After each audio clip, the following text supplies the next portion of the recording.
Kalingap Rob first time na nagalit kay Bianzi dahil may naabutan ito sa bahay ni Bianzi na hindi niya nagustuhan.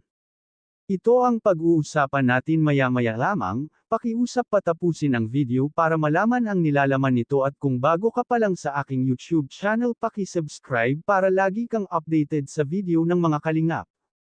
Bago ang lahat mga ka-viewers, Kalingap Rob nagalit na naman kay Bianzi dahil hindi niya nagustuhan ang kanyang naabutan. Muli ngang dumalaw si Kalingap Rob sa bahay ni Bianzi. Dahil mag-isa lang si Bianzi sa bahay nila ay nagalit nga itong si Kalingap Rob dahil wala man lang kasama si Bianzi isa man sa mga kapatid nito.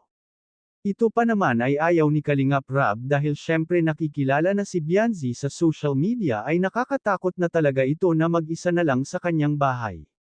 At nang araw din yun ay wala rin ang mga carpentero na gumagawa ng tindahan nila. Kaya naman ay agad itong pinagsabihan ni Kalingap Rob na dapat ay hindi ito nag-iisa dahil mahirap na ang panahon ngayon. Kwento pa ni Bianzi na may kumatok na dalawang lalaki sa pinto nila nagdadalawang isip nga raw siya kung bubuksan ang pinto dahil natakot din daw siya nang makita ang dalawang lalaki. Pero nang makita daw niya ang bitbit nito ay ito pala ay magdi-deliver ng order niya. Dahil nga birthday ng kapatid ni Bianzi ay pinaghanda nga ni Bianzi ang kapatid nito. Kaya pala may dalawang lalaki na kumakatok at magdi-deliver ito ng pagkain.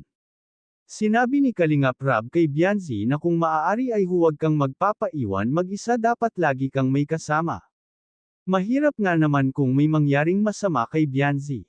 Kaya maigi na ang nag-iingat at dapat laging may kasama, noon nga na hindi pa siya na iba-vlog ni Kalingap Rob ay pinasok itong si Bianzi sa banyo nila noon habang naliligo ito, hindi pa siya sikat noon. Kaya nga nagagalit si Kuya Rob pag naaabutan siyang mag-isa, dahil 2 beses na naaabutan ni Kalingap Rob na lagi na lang ito nag-iisa sa bahay, sobra talaga ang pag-alala ni Kalingap Rob sa kanyang mga beneficiary gusto niya lagi itong nasa maayos na kalagayan.